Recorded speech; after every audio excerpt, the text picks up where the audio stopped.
Hello, welcome to this week's new stream. I'm just actually going to tweet out that I'm live now, in case anyone wants to join, to hear me definitely not moan for an undisclosed amount of time.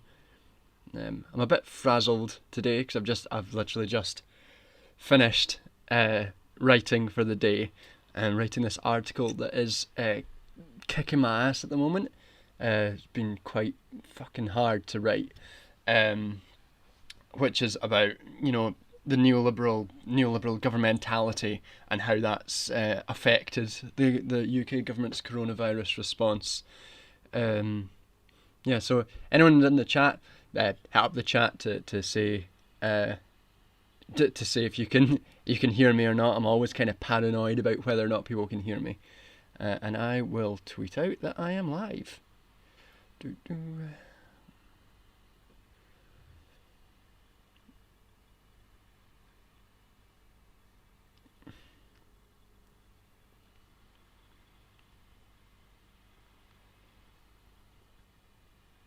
Loud and clear. Woo! Thanks, Paul and Nikki. Glad to hear it. All right. So, yeah, first thing I was going to talk about today was this article that's fucking killing me right now,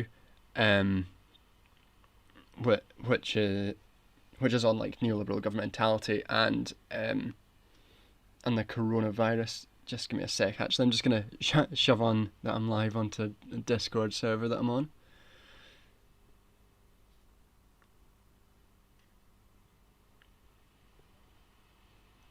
This part's going to be boring for anyone who's listening on the playback who just wants to hear about Russian interference while I tweet out a link to something. Aye, how's it going? It's it's pretty good, yeah. El Turco Sinan. It's better than my username though. My username is the inventive JohntheDuncan, which is great. I just saw your announcement about your conversation that you're gonna have about Keir Starmer's first 111 days on as Labour leader, and I will definitely be listening to that and not at all getting totally fucking angry and raging about it like I do any time I even think about the Labour Party in the UK.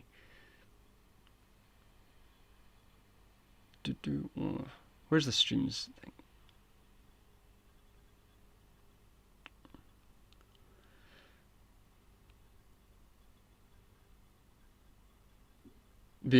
I'll be totally. I'm always normal in your chat, Sinan. For anyone who doesn't know Sinan, he's a Twitch streamer. You should go to his Twitch at was it SK the Crusader? Is that what your at is? Where he's really branding himself as the UK version of the Serfs right now, except that he has a raging boner for Margaret Thatcher. But that's by the by.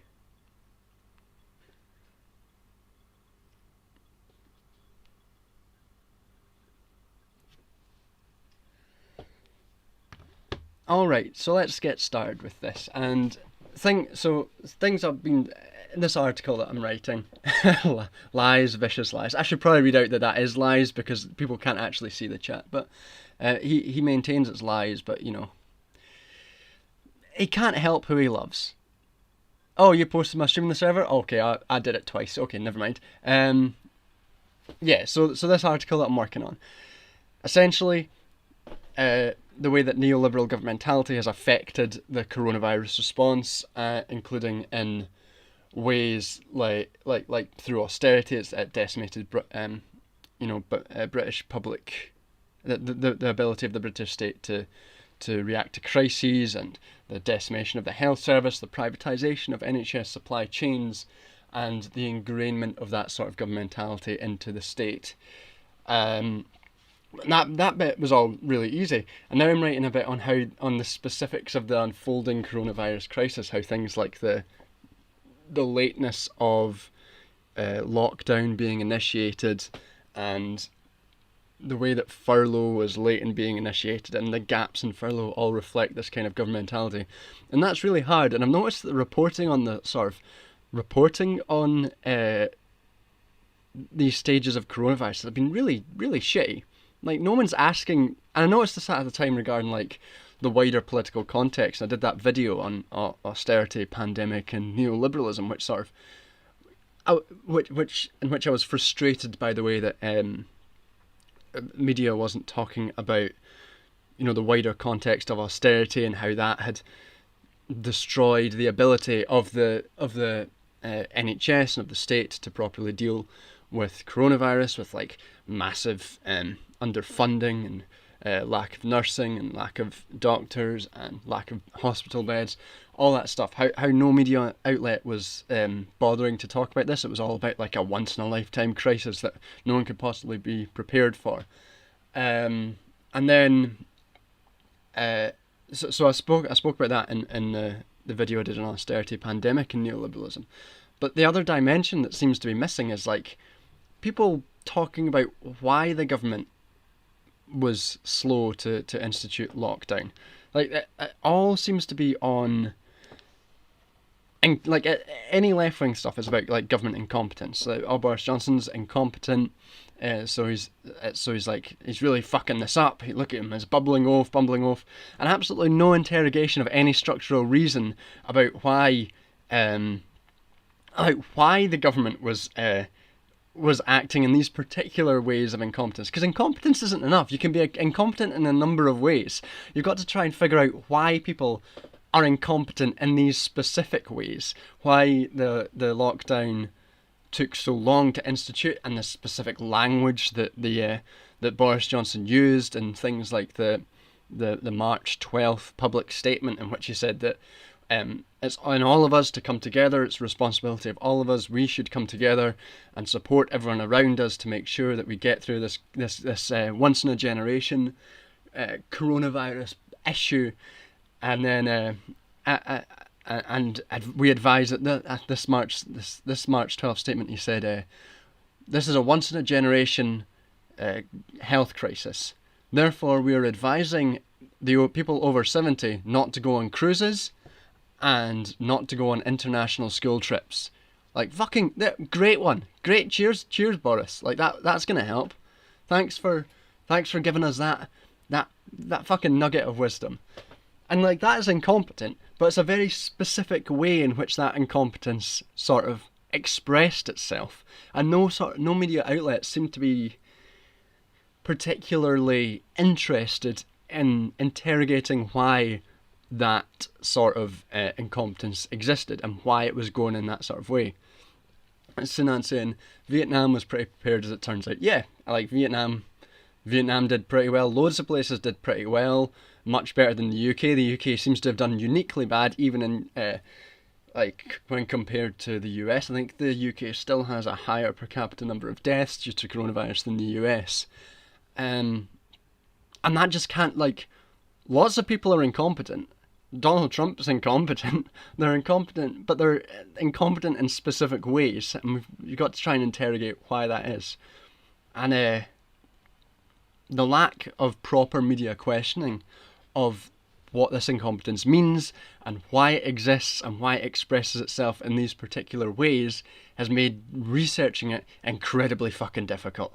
I wrote 500 words today and it took me 6 hours. That's how difficult it is, sort of wading through piles and piles of shit to try and get to like a proper understanding of what actually happened within these moments. And you can see this happening again right now, where the talk of in talk of opening up, we can see how the specific ways in which neoliberal governmentality is baked into the responses. We can see that if you go. I'm going to bring up an article now that shows that. This tweet here. PM urges people working at home to look at coming back to work in a safe way. So if we're talking about a way about neoliberal governmentality, one that's based on individual action, responsibilising the individual as like the locus of political action, the legitimate locus of political action, this sort of urgency here, PM urges people working at home to look at coming back to work in a safe way, that means that the government has given the go-ahead, so it's no longer the government's responsibility, it's now the individual's responsibility. The government is saying, if it's safe, you should come back to work, rather than saying it's not safe to go back to work, or it is safe to go back to work. They've devolved that responsibility to the individual worker and saying, if it's safe, if you deem it safe, from your vantage point as a fucking cashier or something, or admin staff or whatever, or if really what this translates at though, like in a political sense, is if your boss dictates that you come back to work. But if you're working, what the text, to do a textual analysis to stray into some of those more media savvy left YouTubers who talk about textual analyses, to do a textual analysis of what this is saying, it's moving the responsibility out of the hands of the government and onto the hands of the individual. And this has been further underlined by things like this. This is Rishi Sunak. COVID-19 economic recovery will fail if public refuses to return to shops and restaurants. So, I mean, the first thing to point out here is how shitty an economy is if it fails when consumption falls. And that's just general, not to bang on about it, general capitalism, which is not great, and fails if people don't constantly consume and grow. So that would be the initial point that I would make regarding this. The second, the more sort of central, the sort of laser focused point I would make on this is that this is again moving the responsibility of the economic recovery onto the public, onto the individual, and out of the hands of the government. It's no longer the government takes responsibility for ensuring that the economy is in safe health and it's safe for people to go out and consume to make themselves feel something in these dark, depressing times. It's now, if the public don't do this, it's their fault when the economy falls. By the way, did we all see how short Rishi Sunak was? Because that was weird. Very small man. And I'm not gonna walk around with my big tall privilege, but he doesn't seem like a small man, and maybe that's just to do with the way that the media is so obsessed with him. Let's see. Britain's economic recovery from coronavirus will flop if the public. Sinan, yeah, I imagine him taller. Yeah, like that photo of him with all of the other staff outside. To be honest, I'm Sinan 5'9" people who are definitely taller than 5'9" always say, oh, 5 foot, okay, or 69 inches if I prefer to put it nice.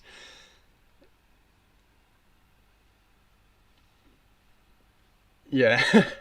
So, Britain's economic recovery from coronavirus will flop if the public does not have the confidence to return to restaurants, pubs, shops this summer, Rishi Sunak has warned.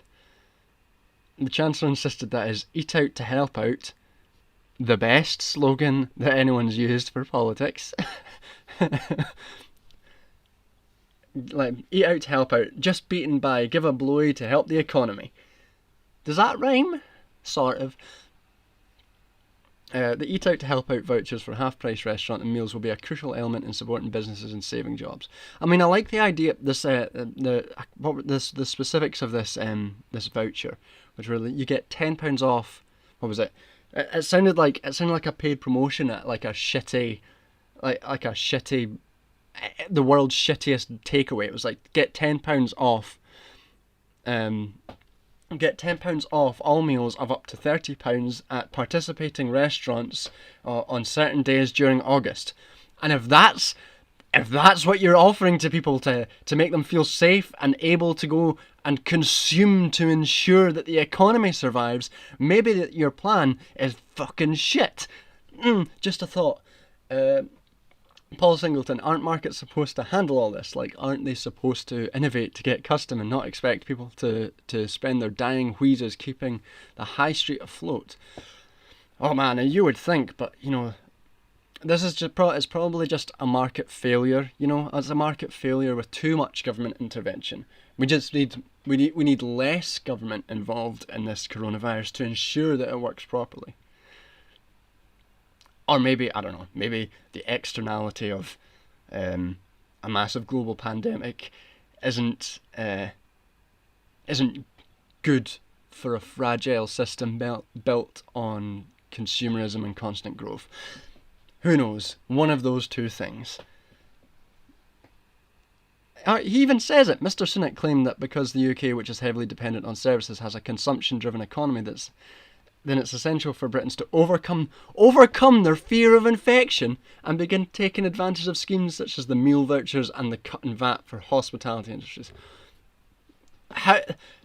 This is such responsibilization of the public. It's their fault for being afraid of fucking dying, so they must make sure that they get over that fear of again dying, and take advantage of eating out to help out. Are you afraid of death? Don't worry, eat out to help out. Eating out to help out will get rid of your fear of death. Anyway, so this has been part of the reason why, you know, I'm a bit frazzled today. One of, you know, several reasons why I'm a bit frazzled today. Nicky after. Line must go up. Make sure that line goes up, or else we all die. That was one of those things that when the lockdown was first happening, one of the things that people were saying was, we've got to make sure that the economy is fine, because if the economy goes badly, people die, and we've got to balance that out. You know, if poverty increases, people die. And you're like, well, just fucking make sure people aren't in poverty then. This isn't hard. It's not a fucking Rubik's Cube. We're not fighting against an artificial intelligence. People die when they're in poverty. Give them money. It's not hard. This is the easiest. I'm gonna get.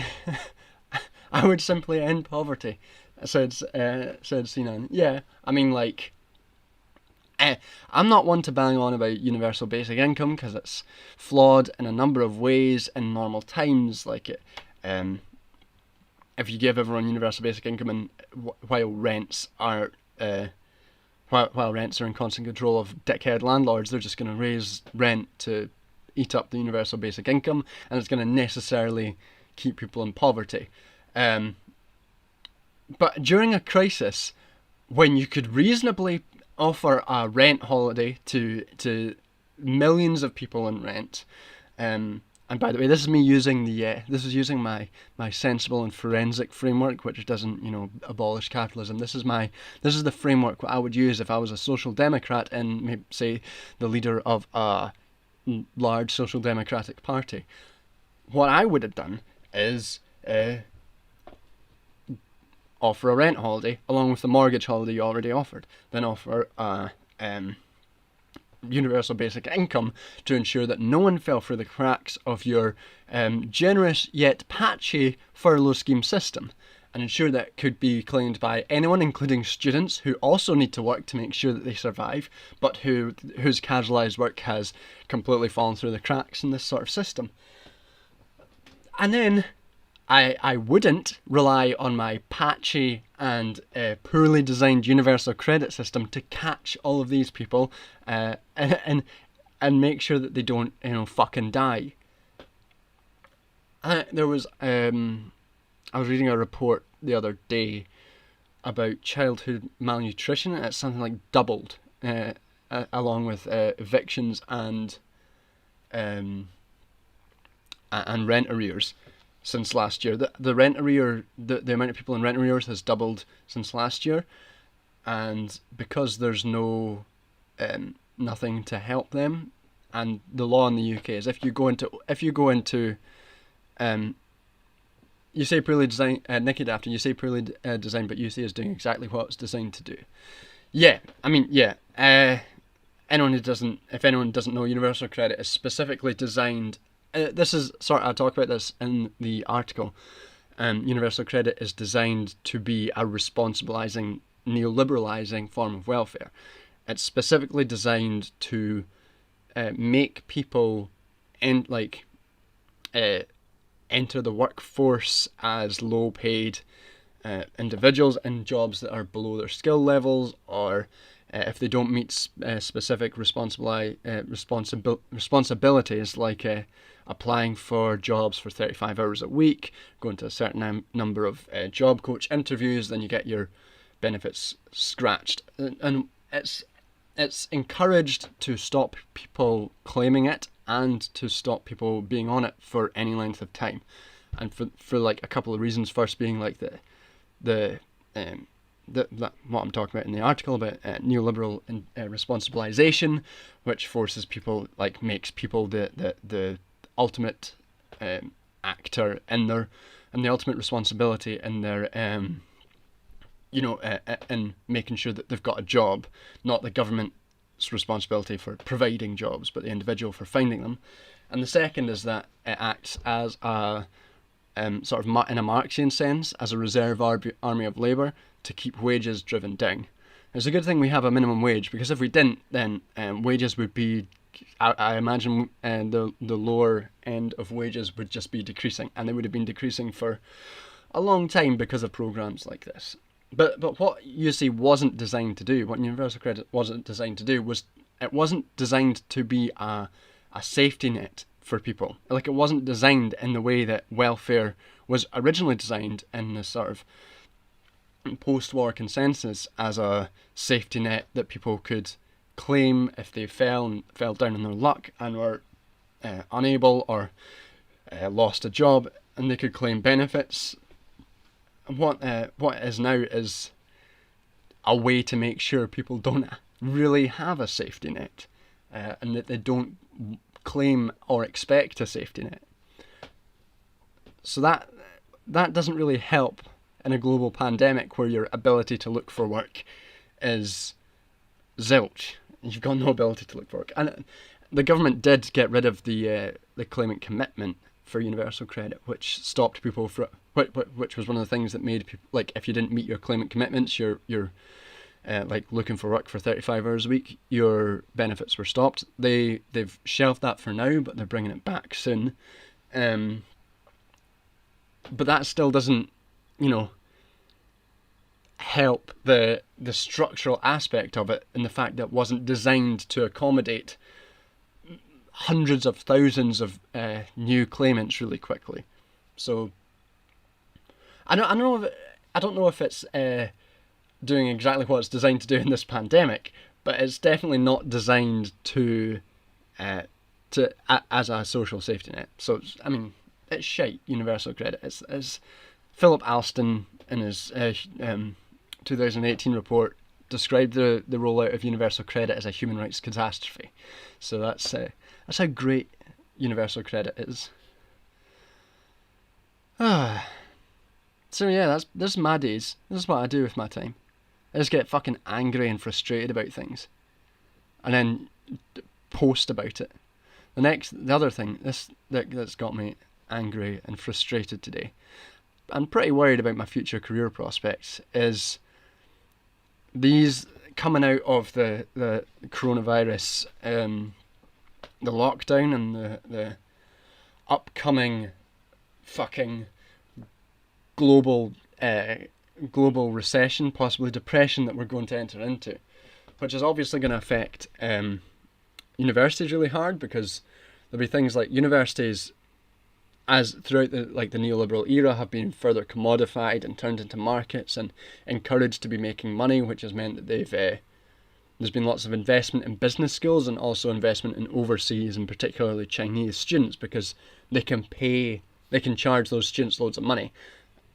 Business schools in, for example, my dad was in the business school in Edinburgh University, and the focus of them there in Edinburgh University was just getting Chinese students in, so that they could pay loads of money, and they could get more nice buildings and fancy stuff, and basically fund the education system. And in a pandemic, when international travel is curtailed, and in which there'll be a massive decline in overseas students, and decline in the amount of fees that they're going to pay, you're going to have universities getting into financial trouble, despite the fact that they're all going online and firing all of their general teaching assistants to save money, and still charging postgrads and, for example, me, the same amount of money that we would be that they would be charging anyway. Same at Nottingham, though we have a campus in China. Yeah, I'm fairly certain Edinburgh had a campus in China as well. I think Strathclyde, where I did my undergraduate, did as well. Both of those, I think Edinburgh and Strathclyde are like the two big business schools in Scotland, and they're always competing. Yeah, they're just, a lot of it is just getting these people with their money into the university system. And obviously this has gone to fuck right now. So with that, and the commodification and commercialisation of education, which has been ongoing throughout the neoliberal era, turning it into into a good that people consume, this making us students consumers, so we should pay for the education. All this has sort of culminated in this crisis of educational institutions, and the government's way of offering structural adjustment loans to save them has resulted in this. This is a quote from the government's the conditions of the structural adjustment loans. On the basis of extensive analysis, the government has concluded that it's almost certain that... Oh, sorry, no, this is a wrong thing. Where was that? We'll get to the Russian interference in a second. This was the wrong thing. First condition of this restructuring regime will require that universities orient themselves to STEM, nursing and teaching courses. There's also a ref to showing commitment to academic freedom and free speech. So, first of all, the idea that that we have a shortage of STEM, nursing and teaching courses is fallacious. We don't. It's already super competitive in all those fields. We don't have enough nurses, not because there aren't enough nurses and teaching courses, but because the government hasn't invested enough in nursing and nursing places. So the result, the fix to this isn't more university courses, it's more investment in nursing, which is obvious. And a lot of the things about this are really obvious. Economics, which leads to the inescapable conclusion that this isn't a economic or like smart move. This is just an ideological move to sideline the humanities and social sciences on ideological grounds. The conditions here are: the conditions imposed as part of the restructuring regime will be designed to ensure those providers make changes that will enable them to make a strong contribution to the nation's future. We need future higher education sector which will deliver the skills the country needs. Universities should ensure courses are consistently high quality and focus more heavily upon subjects which deliver strong graduate employment core outcomes in areas of economic and societal importance, such as STEM, nursing and teaching. Public funding of courses that do not deliver for students will be reassessed. Providers will need to examine whether they can enhance their regional focus. I want it to be the norm for far more universities to to have adopted a much more strongly applied mission, firmly embedded in the economic fabric of their local area, and consider, where appropriate, delivery of quality higher technical education or apprenticeships, and all universities must of course demonstrate their commitment to academic free speech, and free speech is a cornerstone of our liberal democracy. I'm going to take a drink of water there before I get too angry.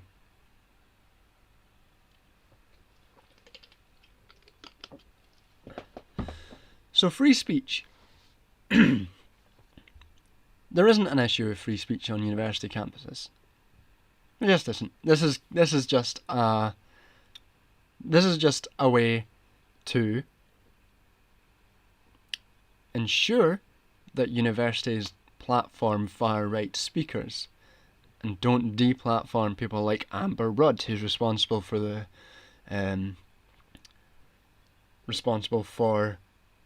two terrible things: the deportation of Black Britons of the Windrush generation, and giving birth to Flora Gill. Two terrible things. But deplatforming these people who have done terrible things is not an issue of free speech, because Amber Rudd is a fucking was a former MP who has access to all the levers of power, and fucking speaking as a New Times podcast in which she talks about extremely normal things that don't break your brain with her own daughter. So you know, this isn't really a free speech issue. No one is stopping their free speech. They just don't want to be talked to by people who are responsible for deporting Black Britons en masse, who are responsible for some pretty fucking evil shit. Which is, of course, the prerogative of any private institution who they decide to platform and who they decide to protest. Now, this free speech thing is very interesting, because the idea that this is about free speech is directly undermined by the fact that they are talking about here, areas of economic and societal importance such as STEM, nursing and teaching. So you're discouraging the teaching of humanities and social science courses. You're undermining the academic freedom of those things by creating an environment in which they're considered not useful, and therefore you are inhibiting the free speech and academic freedom of many academics that are trying to do incredibly important work on sociology, on politics, on history. And the reason they're doing that is because the government perceives this to be an issue of left-wing bias, that there's left-wing university bias. If there was left-wing Marxist bias in my undergraduate degree, I would have become a Marxist far earlier than I did. I wouldn't have had to research the stuff myself. I wouldn't have had to come across all of the information myself in order to get the positions that I hold. I would have been told them by, a university lecturer. Instead, the things we talk about in politics and undergrad were John Locke, Thomas Hobbes, John Rawls, international relations from a liberal or a realist perspective. Hardly fucking Marxist propaganda. And yet, even this mildness of critical thinking within a humanities context is too left-wing for this government. And this is incredibly authoritarian. I don't think we can really appreciate right now how dangerous things like this are. Increasing government control in academic institutions is incredibly fucking dangerous. They're essentially mandating what can and cannot be talked about in a sort of soft power way through structural adjustment loans to academics. And I don't think the academic unions have the power to deal with this. And there's a good thread by Punk Academia that I can go to. But this is really worrying for me, because obviously I would very much like to have a career and, doing 3 years of a PhD to a world in which there's few humanities and social science courses is not something that fills me with courage and with encouragement for my future career. I mean, this idea that Sinan, media career, baby, yeah, fucking hell. I was saying earlier, like, I spoke to when I was speaking to what's his name from Trash Future, Nate from Trash Future after one of the live shows once, and we were talking about how the Patreon. I think I might be misremembering, but I think Donald Trump's son is involved in Patreon or something, like, or some right wing figure is involved with Patreon. So like, yeah, Nate, yeah. So like, if something happens, anything could break the monetary supply for any number of leftist media projects. Like, and I made the joke that, oh well, it's only slightly less shaky than academia. And at that time I was like, huh, that's a funny joke. And now I'm like, oh fuck, that's not a joke. It's literally probably a more stable career to try and make your money off of YouTube than it is going into academia, particularly as a social scientist. But I was going to make the point that yeah, Sinan, we need our own platform. I mean, yeah, this is an issue. An issue we're talking about cancel culture. That people are talking about cancel culture. Oh, Ben Burgess was talking about this. That I don't think leftists should cheer on the far right being ejected from YouTube or from Twitch, and I mean I think that's the overall point he's making, that the amount of corporate power that exists in YouTube, that anyone can just be chucked out at their whim, is a valid one. Like, we definitely do need we definitely do need a new, like, a democratized platform that no one could just be posted off of for no reason. But you know, it's also very good that the far right were ejected from YouTube. The effect of that in this case was pretty good. What are you saying? Sinan, maybe I'm working on a thing. It's just me and John posting excerpts from our Discord. Yeah, everyone. I know. I wonder how many people would be just gagging to know what the shite we post on Discord is. What was I gonna say? Yeah. So this idea that that we need STEM nursing and teaching positions on their own is nonsense. Lots of people who have STEM courses, including Sinan in chat, are incredibly highly qualified and highly skilled. But we have a economy which is low skill, low wage based economy, and Sunak alluded to that in that article. It's consumer based and service based. We don't have an economy which is based on these high skilled people. There's already an oversupply of STEM nursing and teaching people. There's just not enough jobs. And this is like the end point. This is the fucking madness of the madness of a neoliberalized economy, one that focuses on the individual's responsibility to get a job rather than the government's responsibility to provide one. Because eventually you're just going to reach a point where where everyone's like really highly skilled, and like there's loads and loads of highly skilled, highly educated people waiting for employment, but they all end up underemployed, either with too few hours in positions that don't require the qualifications they've got, or in short-term contracts. I think research done a few years ago found that over half of Scottish graduates ended up underemployed in one of those categories, either completely. This was before coronavirus, and they were underemployed. They were in jobs that didn't require a degree, short-term contract, or too few hours. And I was in that condition for 2 years while I was between my master's and PhD. So the idea that we have this low skill, that we need more skills, we need to make people more responsible with their more skills, is just fucking bullshit. And I hate it. That made me angry as well today.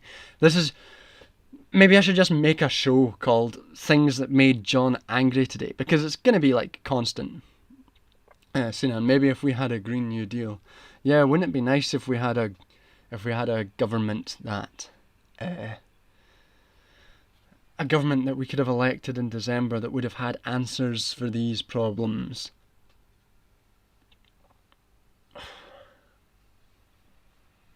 I mean, I think what we're seeing right now is one of the big problems with neoliberalism that few people in the liberal centre are willing to contend with, in that it invariably seems to track towards authoritarianism and fascism. The clearest example being Donald Trump, but also, Boris in the UK. And things like, and it's not just like it creates prejudice or creates people who are desperate for easy answers, but it doesn't make far from the propaganda of neoliberalism, it's not about small government. It's about government with authoritarian control over certain aspects of life. And you can see that in the education sector here. It's not just about a slide towards, possibly electing fascists, but it's about creating government institutions and forms of governmentality that are innately authoritarian, and as well giving more power to employers and less power to individuals and less people in the collective, stripping away unions and stuff. So all of these effects of neoliberalism and neoliberal governmentality seem to slide trend towards authoritarianism and fascism. The only way that we're not going to get it seems to me, is with a significant break driven by collective action, because as we've seen, and as Sinan is pointing out in the chat, the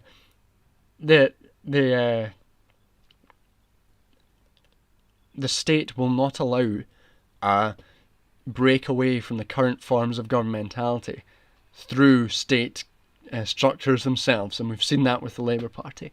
What it's going to take is collectivised action between unions, between non-governmental organisations, and between social movements. That's why the Black Lives Matter movement right now is incredibly important for all of us. Not only for the people being systemically targeted, harassed, and murdered by the police, the black people being systemically murdered by the police, but for all of us who need to build a social movement against an emerging authoritarian and fascist hegemony within the world.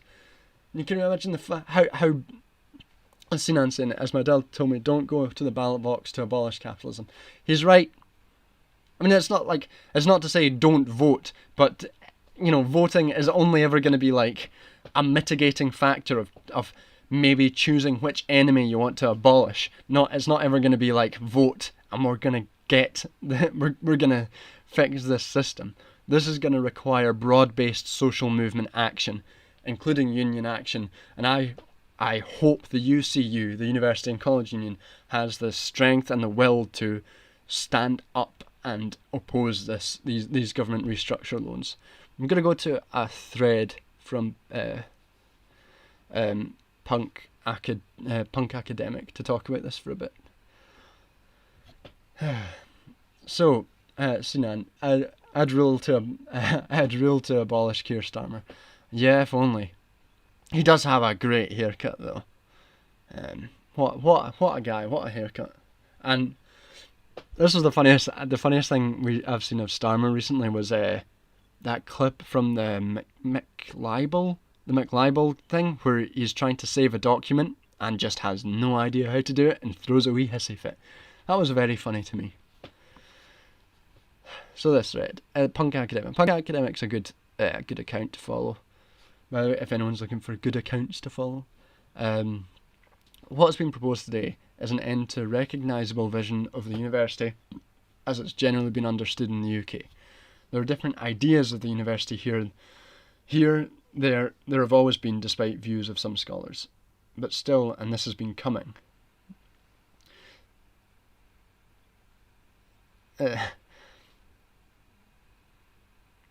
So yeah, essentially what Punk Academic here is saying is that the way that the trend in education, the way in higher education has been viewed and invoked, has been to like changed over the course of last 40 or so years, and has has become this sort of neoliberalized institution that's very easy for governments to become authoritarian and control, and basically building a broader, showing the broader conditions that led to this new authoritarian control over academic institutions, and how this was a long time coming. But yeah, I should probably move on to this before I get too in despair about the fucking death of my career prospects. So we'll move on to Russian interference in the UK election. Woo! Everyone, give a hand to the Russians for interfering in the UK election and doing a fucking great job. Thanks, Russia.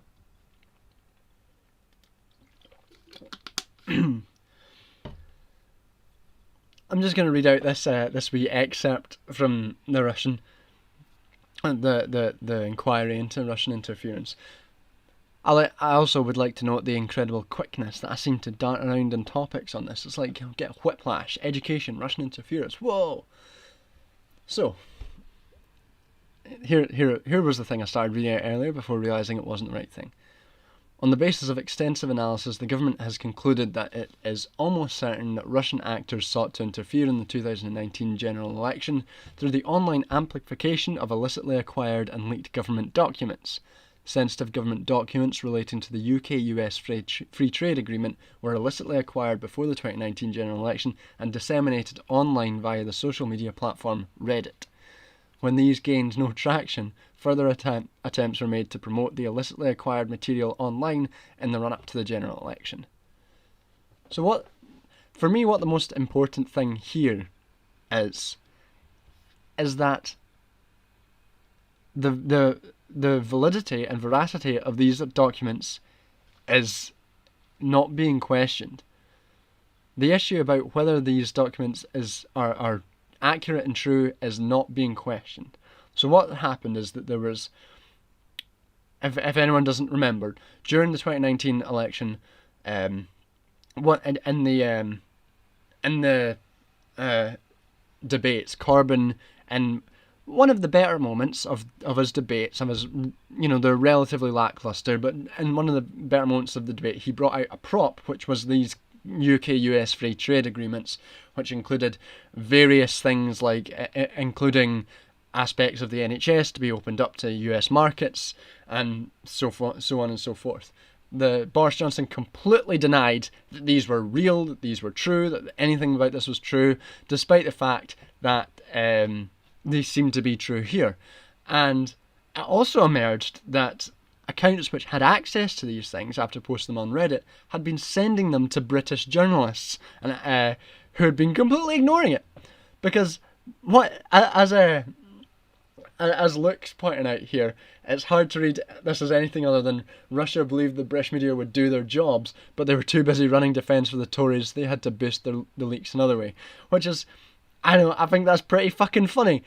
Just imagining a Russian cyber security actor just being, yes, this would get them, and then just like was posting it on Reddit, just sitting back and taking a big sip of coffee and waiting for the British press to take down the Conservative government, and it's like as if they were like totally wanting Corbyn to be in control, but like just taking a big sip of coffee and waiting for the media to go crazy, and then just like looking at the clock 6 hours later and nothing's happened. Just just like saying, oh, maybe we should send this to a couple of top journalists to see if they pick up on it, and nothing. How fucking shitty are our media that they can be sent these documents, which again everyone is accepting are real and true, and then they say nothing about it.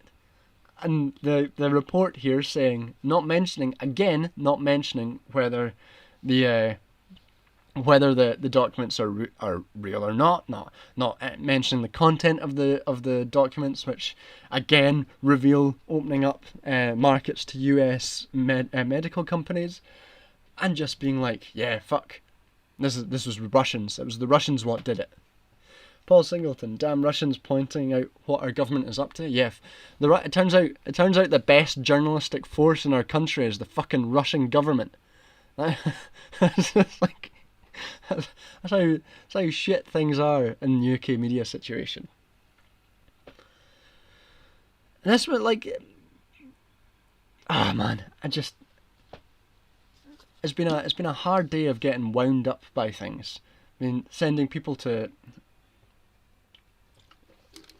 journalists to Corbyn's house to question him on getting these documents from the Russians, when they just, like, the Labour team just got them from Reddit. They weren't. There's no way that the Labour was, like, involved in any Russian activity. They just went on Reddit one day and like, oh fuck, look at this. There's a whole UK-US trade agreement here. What's going on? Some staffer who spent their afternoon skiving off on Reddit probably found this by accident. And the media is just going after Corbyn, as if he's got any responsibility for any of this, and not going after Johnson, who fucking did the thing. Madness. Ugh. Again, move on to something else there, unless anyone's got anything to say on that.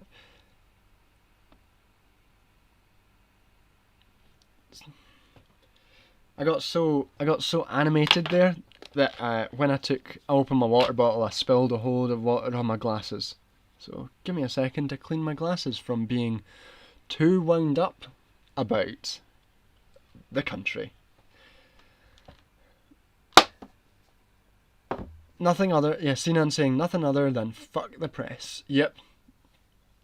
Our billionaire-owned press, which I spoke about this in a video a while back. It's not one of my better videos, but I spoke about how the idea that we have a free press when the majority of top journalists went to the same two universities, went to the same private schools, did the same degrees as the people who are now in positions of power and are friends with those people who are now in positions of power, really makes you question about whether or not we live in a truly free and open democracy. Like, the one that if we relate it to, like, the BBC, they're always talking about how they're totally impartial. And, like, if, say we ignore that the new Director General of the BBC was a former Conservative Party candidate, and say we ignore that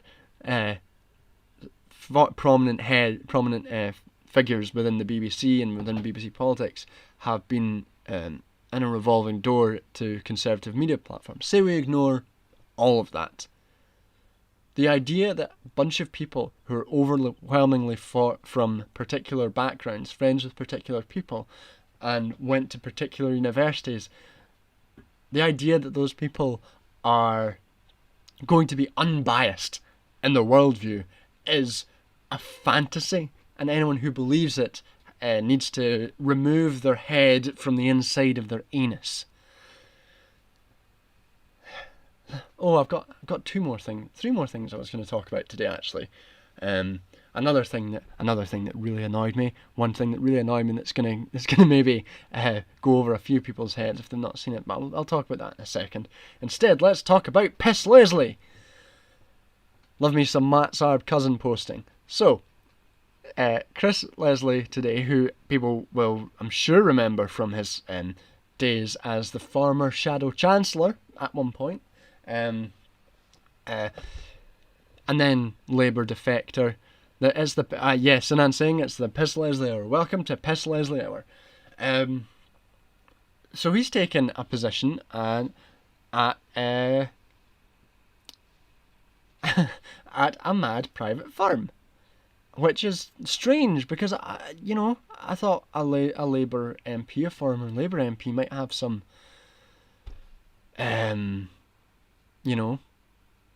morals, but it doesn't seem like they do, which is a real shocker to me. So this just made me think about. I had another thing. It made me think about Piss Leslie, and it made me think about the video I made on moderate politics in the UK, which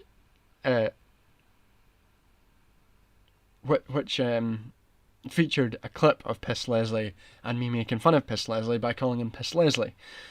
And I got one of the best comments I've ever received on that video. I just want to go over it now. For anyone who doesn't know, like Chris Leslie and Angela, what's her face, Thingamajig, and Chaka Almana, they've all got like real private firm jobs now, like real dickhead private and what's her name is has connections to private water. Angela Smith, sorry, Angela, you got a different person. Angela Smith, my mistake. Chaka Almana got. I remember Sabrina Huck tweeted that she had predicted the exact firm that Chaka Almana would end up getting a job in, which she then did. And then Chris Leslie's got some. Anyone in the chat know what the role Chris Leslie got was? Was it something gambling lobby role or something? Some ridiculous position. So this all made me think about this video on the myth of the moderate that I did, which had this incredible comment from Steve MFC, which I'm now going to read in, debt collection, that's what it is. That was the thing, debt collection. it's like, it's even more fucking, like, absurdly perfect than gambling. Debt collection, being a like fucking figure of centrist liberal fucking austerity promoters, and then going into a debt collection site. Maybe I can't call him Piss Leslie anymore because he might send round folk to break my knees. Naked After the Mad Thing is Ruth Smeeth going to the Index on censorship after she got Mark Wadsworth booted out of the party. I don't know much huge amount about Ruth Smeeth or that's like all that. But yeah, like the revolving door of politicians going into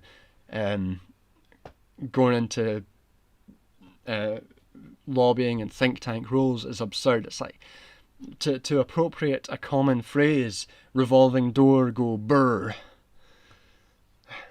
So yeah, so this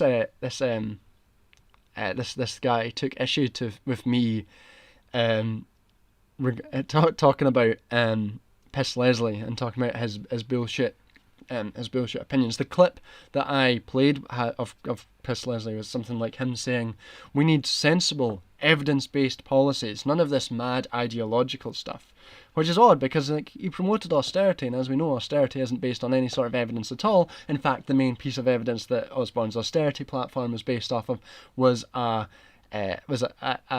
one piece of academic writing which turned out to be factually incorrect. It turned out to have an accountancy error in one of its spreadsheets, and they based an entire economic system off of that. But this guy, Piss Leslie, liked pure, evidence-based research, which is, great. So I took issue with that, and this guy responds to my video saying, "The absolute state of this, trying to lecture centrists while proudly showing that you've got a Marx book in the background." Marx predicted that due to the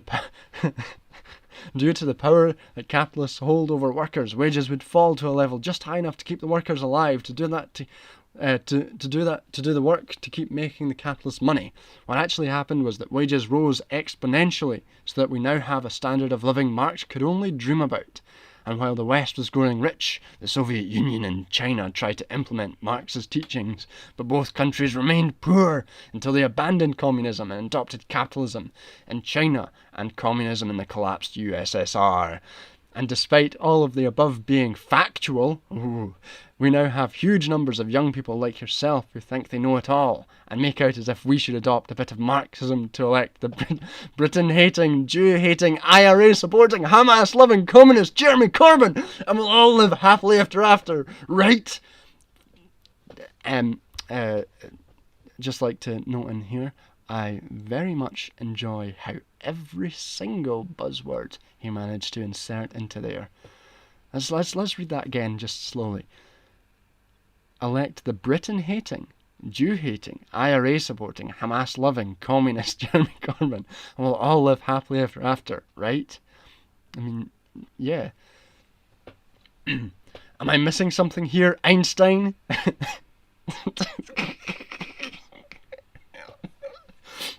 Sorry. Am I missing something here, Einstein? You have the nerve to have a pop at Chris Leslie espousing evidence-based policies while you support an anti-capitalist, and you've got a book about Marx on your bookcase? Get a grip and move to Cuba and see how you'd get on living under your beloved ideology. Take some cash with you though, because wages are about £2 per week. Good healthcare system though. I think this is a perfect comment. I think everything about this comment is absolutely wonderful. It's my second favourite comment I've ever received, and on a YouTube video. My favourite one was one that said, "What about natural law, big brain boy?" which is wonderful. It's a perfect tweet. Brevity is the root of all genius here. But this was a close second. Sinan, I love that he's invoking Einstein, who was a socialist. I mean, there's a lot here. There's a lot going on here. Firstly, the idea. Sinan, this is the worst video on the worst channel. That was a good one. That was. I think that's going to be a close third. The worst video on the worst channel. The thing that got that comment, what I liked about that comment was it was in reply to someone saying, "Your channel deserves to have 1,000 more subscribers," and then this guy was like, "No, this is the worst video on the worst channel." Someone who really loves Lawrence Fox and his fucking weird, like ratty face. I have a hypothesis that I am the anti-Lawrence Fox, and I don't know if it's borne out yet, but there's just something about it that seems like it's true. I think he's my nemesis, but I just don't think he knows that yet. So if someone wants to let Lawrence Fox know that his nemesis has emerged, that'd be grand. Just go for it, please. So what I like about this comment, firstly, is the misunderstanding of Marxism. Marx predicted that due to the power capitalists had over the workers, wages would fall to a level just high enough to keep the workers alive, to do the work making capitalist money. So what that is, what everyone I'm sure here knows, is that that's a general tendency within capitalism, that employers would want to do that. What I didn't predict then is that there would be organised workers' movements which would work against that, which have time and time again shown that the biggest wins and the biggest increases in standard of living have been at the behest of workers' movements. And it also doesn't account for the fact that most of these most of the low wage stuff has been exported to a global proletariat that's bigger than ever. So just if I had a red pen, I'd mark that as not evidence based, that wee comment. While the West was growing rich, the Soviet Union and China tried to implement Marxist teachings, but both countries remained poor until they abandoned communism and adopted capitalism in China, and communism collapsed in the USSR. So what I would say about this wonderful wee section is, first of all, I wouldn't really necessarily consider either countries ever really socialist states, certainly not under Stalin or and certainly not under the authoritarian control of communist China. Wouldn't really argue that either of those would implement Marxist teachings. Is always a funny thing. Like, it's for people who talk about communism, implement Marxist teachings. Which teachings are they referring to? Like, what do you mean implementing Marxist teachings? Because Marx didn't really talk about the road path to socialism that often. He had like a few bits and pieces here and there, but he didn't really have much of a view of like prescriptions about how to necessarily get to a socialist state. And I think this is a weird horseshoe theory thing here. Is that's a similar sort of view that some tankies might have, that we're trying to, like, these are places that have invoked Marx's teachings. Marx said this, Marx said that. But it's like, just a bit of a weird thing to invoke. And the second thing being, both those countries lifted lots of people out of poverty. The industrialization of the Soviet Union increased GDP and like the fastest ever. So it was the second, I think it's the second fastest growth in GDP ever. And China, whether or not you describe it as socialist or not, also had some of the biggest increases in GDP ever. Not that GDP is a particularly good indicator of life, as we could use both states to indicate. And another thing being that in the USSR, in the aftermath of the collapse of communism, in inverted commas, living standards declined in the USSR. So I don't know. I would knock another wee red thing here saying not evidence-based. And then the next section, and despite all of this being factual, we now have huge numbers of young people like yourself. Not much to say here, apart from red pen being like factual ? Citation. And I do love that this person loves Chris Leslie so much that this sort of that me putting a wee thing, like a wee sign saying "Piss Leslie," and saying like that he's got no evidence-based ideas, annoyed him so much that he put this big thing, like big paragraph long comment on my video, and then replied to it 9 times, which was wonderful. So yeah, that was nice. Next thing I was going to talk about was I found another type of man. I found a guy, and I want to talk about him. Here we are, K.W. Miller for Congress. He's got a blue tick, so this is real. Sinan, this is Piss Leslie's alt. You know what? It genuinely wouldn't surprise me. Yeah, Paul singled in there. You sure this wasn't Chris Leslie's account? It wouldn't surprise me if maybe that was like Piss Leslie. Just because who else cares that much about Chris Leslie? Like, who gets so angry about Chris Leslie that they get into a YouTube argument and make mad, like, talk about mad Marxist, like, fucking conspiracy theory stuff for 9 comments. You know what though? He didn't. What's interesting is he didn't downvote the video. That video has no dislikes on it. So like, he hated the video, but he's like, I won't give it a dislike. So respect him on that account. So here's another type of guy. So a few weeks ago, I was thinking, like, do we ever hear about soy boy discourse anymore? Because like the most I ever hear about it is me making jokes about soy boy discourse. I'd like you never really see it anymore. But here comes then fucking busting through the door busting through the door like the fucking Spanish Inquisition comes K.W. Miller for Congress, and another dramatic reading incoming of some great pieces of literature, some great art. As Hussein might say, some great art being imposed on the timeline from a congressional candidate. You know why soy milk gives men breasts? There's estrogen in soy. Why do you think the libs push so hard for soy milk to be the main type of milk consumed in the USA? They want to do away with men and manhood entirely. Soy milk is one of the great Trojan horses of this millennia. If you're lactose intolerant, look into the options such as goat milk and almond milk. Soy milk is a liberal drink that will send estrogen into your body at record warp speeds. K.W. Miller wants to keep Americans healthy. Stay a boy.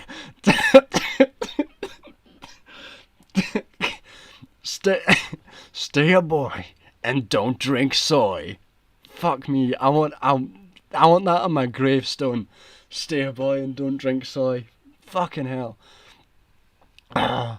Drinking just 2 cups of soy milk or eating 1 cup of tofu produces blood levels of isoflavones that can be 500 to 1,000 times typical of estrogen levels in women. Why are we not addressing this? Stop promoting soy milk! So this is as bad as Piss Leslie is. This is the sort of fucking congressional candidate that the US and Florida is getting. Stay a boy and don't drink soy. I fucking love that. I love that so much. I love the idea that they're so afraid that liberals are trying to turn them into women, that they hold the like levers of power over fucking all these levels of corporate accountability, that they're able to push a conspiracy theory that, or not, they're able to push a conspiracy that liberals are trying to turn them into women. And I mean, I've drunk soy milk, and let me tell you, I'm not the most alpha guy around. I still don't have good enough breasts, but I drink enough soy milk that I can tell that I'm a bit of a soy boy. But yeah, it's just sort of wonderful pieces of art that are coming out of American politics right now, and it's nice to have something to a bit lighter to talk about when we've been talking about the end of the world and the inevitable slow slide towards fascism under neoliberal authoritarianism. It's nice to remember that there are people out there who will unironically type the phrase "stay a boy and don't drink soy." Frankly, I think it's beautiful. And if we had people in Parliament like this, I think we'd have a much better Parliament. A liberal drink. Soy milk is a liberal drink that will send estrogen into your body at record warp speeds. Oh fuck! Imagine just like you get the syringe and just fucking filling it up with that soy milk, and then you inject it in, and it's like that scene from Trainspotting. You fall through the carpet, but by the end of the scene, you're a woman. It's like fucking incredible. This is what blue ticks do to your brain, people. This is your brain. This is your brain on blue tick. This is what happens. So be careful. Be careful out there, folks. If you get a blue tick, if you end up getting a blue tick, be careful not to get like too much into posting brain, or else you will type the phrase "stay boy and don't drink soy." But I'm gonna keep this up on the screen while I talk about the last thing that I was gonna talk about for today's stream, because this is funny to me. Sinan, give me the blue tick. Yeah, Sinan, you can get the blue tick. If you ever get a blue tick, Sinan, I want you to post about soy fucking relentlessly. I want you to be on that soy grift, but I want you to be like on the soy grift, pro soy. I want you to be like drink soy so you can become a woman, and just like promoting it. Become one of the liberal people pushing the transgender agenda by pushing soy milk. Because then you can be a class traitor. Fuck, it's so good. Soy posting, yes, Sinan. Oh man, I love it.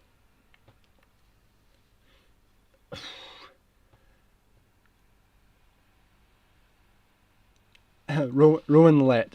They should have made yesterday's ban permanent. I mean, yeah, I would support that, except yesterday's ban had me, I was caught up in that. I could post for a bit, but suddenly for a while I couldn't post, and I was like, fuck. I had so many good tweets. So many really funny, really insightful things to tweet in that 10 minutes where I couldn't, and it was a fucking real nightmare. F's in the chat for Nate and Hussein, yeah. It was good to see. It was good to see Riley staying out of the blue tick mayhem.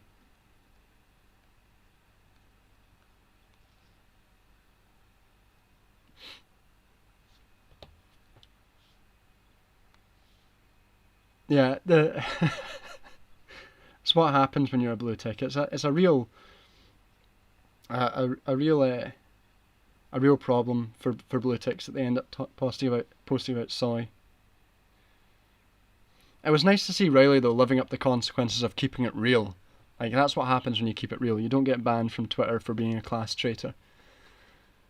So, last thing I was going to talk about today was something that Sinan can talk about. Debate bros. I was going to talk about the value of internet and online debate in online. And I'm saying this with lofty aspirations for any sort of philosophical discussions. Really what I want to talk about is one specific guy who annoyed me. And he's been annoying me more and more and more every time I fucking think about him. And I might talk about the wider problems with debates or whatever, with maybe highfalutin opinions about debate. I think debate. I watch Vosh. I have to. It's my guilt pleasure as I watch Vosh, and I like watching him debate people. But I don't think debates really have much value. Certainly not in exploring ideas. Maybe I think the way Vosh does it might be some benefit in seeing right wingers humiliated, but I'm not sure how effective it would be. I'd be interested to see any research on something like that if it happened. But one guy, there was one Rowan, never seen Vosh change their mind. Yeah, I mean, I'm sure he is. Whatever it is, I think he's. I find the debates entertaining, but I am very skeptical and slow to assume that debates have any real value beyond just entertainment and just seeing someone that you don't like being humiliated. And it's not. I'm not really talking about you at all. I think to be fair, I think what you've been doing on your Twitch channel is like really interesting. The way you've got loads of people to come in and actually just talk about issues, like talk about the anarcho co-ops last week was like was super interesting. So I think your channel's got like a really interesting way of doing things. It's, I think, actually quite different to the way a lot of Twitch channels have been doing it, and I think you should keep doing it because I think there's a big gap in the market for that. And anyone who's in the chat who's not already following Sinan on Twitch should do so. You should drop your link in chat to see if anyone to get anyone here who wants to follow you, in case there's anyone who's not a follower. But yeah, so a couple of weeks ago I watched a debate with this guy. It was first the serfs debate with this guy and actual justice warrior, and he's the guy that I really want to talk about right now because he really annoys me. Most of the time with like right wingers, I just normally find them kind of like pathetic. Like they're not like that. I don't find them like annoying, like people like Darren Grimes or like all these right wing folk online. I don't find them like annoying as I do just find them sort of pathetic and a little bit sad. But this guy, actual justice warrior, really winds me up, and the reason he does so is because he has a criminal justice degree. He has two criminal justice degrees, and yet he was in this debate with Lance from the Serfs, who now follows me on Twitter, which is nice. Lance from the Serfs was debating him about racism in the criminal justice system, and this guy, who has apparently two 2 criminal justice degrees, denies that there is any racism within the US criminal justice system. And the way he would deny it was any piece of evidence that he would bring up, that Lance would bring up, say, an example that I remember off the top of my head would be like, Lance would bring up, in a study of 19,000 traffic stops in Chicago, all these things, basically, seen and watched this debate, it's fucking infuriating. He basically said all these things, in these traffic stops, they basically found out that there was a massive racial bias, because obviously there is, because it's just incontrovertible that there's a massive systemic racism problem in not just the American criminal justice system, but our criminal justice system. And you can see why if you watch my video on police abolition. But this guy was like, no, 19,000. How many traffic stops are there in a year? Like 500,000. So the sample size is too small to get anything. And you're just like, the sample size is too small to get any sort of real indication of there being any racial bias. And I was like, fucking hell. This guy has degrees and he doesn't understand what sample size means. And he did this like multiple times. Like he did this with when Lance was talking about sexual assault, saying that there's really low level of sexual assault reporting and sexual assault cases being prosecuted, and he provided a source which had a figure of like 1% or so, and the guy was like, the sample size here is too small. The sample size here, I've got another source which has a much bigger sample size and says this. And you're like, well, this isn't how samples work. Like Sinan's saying malformed stem brain, but this guy has like a sociology degree, like criminal justice. Like criminology is a sociology degree.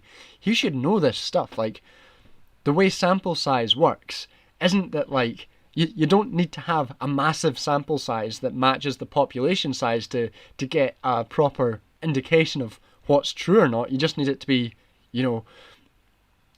representative of the wider population.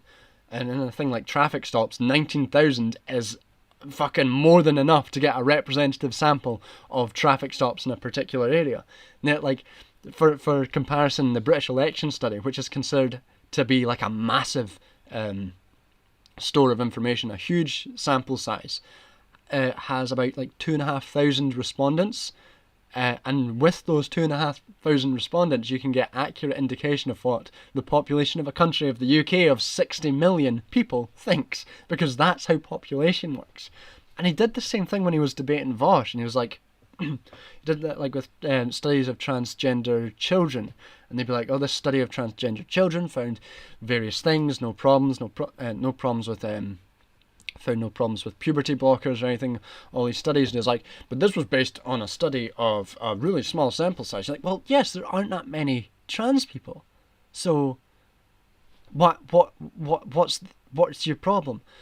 And I think this sort of this thing consolidates, like this way of reacting to information consolidates the main problem with sort of online debate, or fucking debate in general. Like, I don't think debates are supposed to elucidate information, because if you didn't have knowledge of how sample size works, you could be forgiven for saying, oh, this guy has a criminal justice degree, so he clearly knows how all this stuff works, so therefore, it's fine for him to have a problem with this data if it's got small sample sizes. Maybe it's not true, and it's just sort of flinging out information, and it doesn't matter how many times you say that's incorrect, the guy will just be like, oh no, it's not, it's correct. So you're not like making any difference to deciding what anyone else is gonna, you're not making any difference. You're not beating them in an argument, really. They're just saying things that they can be decided as true. And that means that guy can, like, actual justice warrior, can put forth all these sort of weaselly, horrible arguments, like, oh, it's not about the system's not racist, it's just that black people commit more crime, or it's just that these are different areas that need more policing, and it's just like a cultural issue that black people don't have their fucking they have single parent families. And you're like, well, every time you say, why is this the case? He was just like, cultural issue. You're like, what? This is not elucidating any information. And oh god, the guy just really fucking annoys me. I wouldn't advise anyone to seek him out if you've not heard of him, because like he looks like Shrek's uglier cousin, and he's just like this sort of smug racist piece of shit who like cloak his smug racism in a sort of fake veneer of research, of pretending to be informed about it, and it's really, really annoying. And it's like an extreme version of something I came across when I was looking at a few debates earlier. I was watching a debate a while ago between Ben Burgess and Destiny, and I've not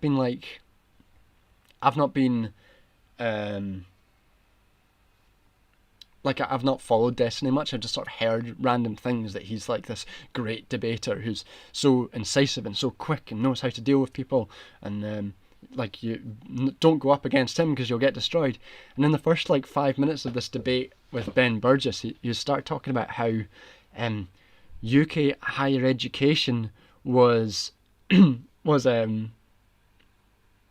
privatized because of overconsumption of consumers, which proved Ben Burgess' point wrong, that universal programs are less difficult to get rid of.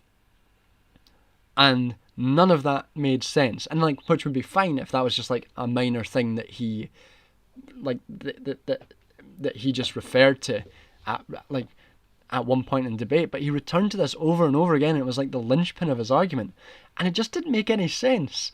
And I was just like watching this thinking, what's the fucking point of this if you're like trying to have a conversation with someone about a concept, and they can just sort of throw out bullshit into the wind, and you can't really fact check it or deal with it. So you just got to sort of like maybe accept that it's true unless you specifically know about it. And like, it just made me think, like, what's the point of this? What's the point of debate? What are people getting out of it beyond just entertainment? So, that's my 2 cents on this. So that was probably the last thing I was gonna talk about today. It's been a bit shorter than normal. I had maybe less direction on what to talk about today, but nice to get some thoughts out about about being fuming about the education system. Unless anyone has any like questions or anything that they want to ask or want to get my opinion on or anything, then I'll just sort of hang around for a couple of minutes before calling the stream a day. I've been watching my concurrent viewer clock like slowly just tick down, so people becoming less and less interested. So we'll just give it a couple more minutes and then call it a day, unless anyone's got anything to say. Sinan, is there any way to make debate useful? I think the way you'd like, I think the way you do it on your streams, like it's less, or the way of the streams I've heard, where it's less like confrontational, and it's less about winning an argument and more about elucidating particular perspectives. Because I don't think debate, like the online debates, sort of emerged out of the model of real life debates, and real life debates aren't about elucidating information either. They're not about choosing who's right.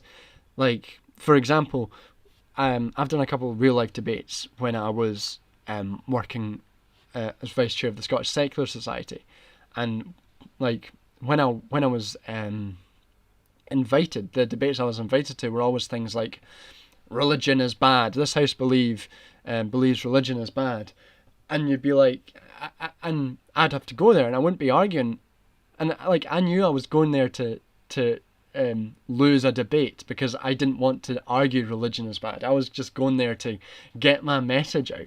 So it meant like the debate wasn't really a debate for me. It was just a soapbox for me to project whatever information I was wanting to project was. I was like essentially in that situation a bad faith actor, and like I wasn't rude or anything. I'd just be like, I just like morphed the question into a way that was useful for me to project what I wanted to say.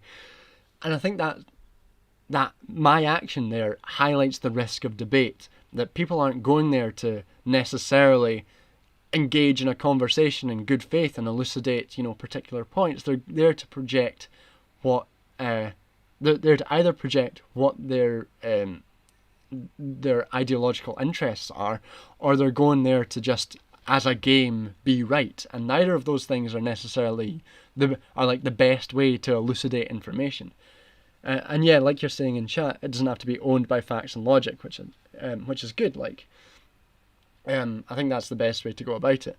And it's like why I don't think I would ever, if I ever got big enough to be noticed by any sort of larger YouTube, like right-wing YouTuber, I would never want to debate that person, because I don't think it would be useful.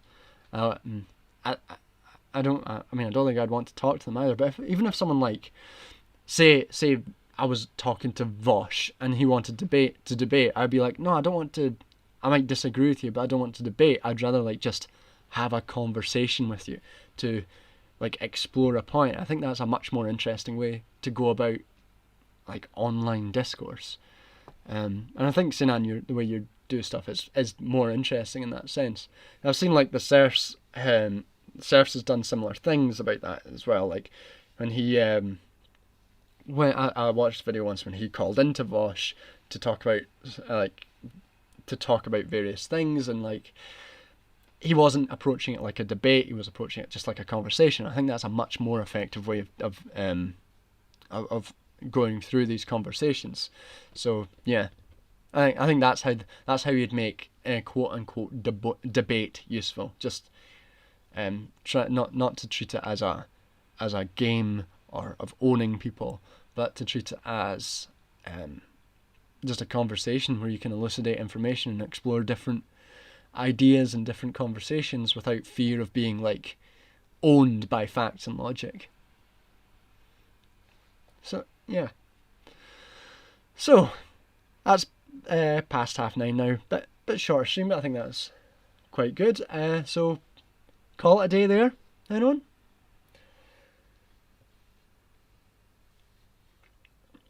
You all got to hear my amazing American accent and what I imagine K.W. Miller for Congress sounds like. So, count yourselves lucky there.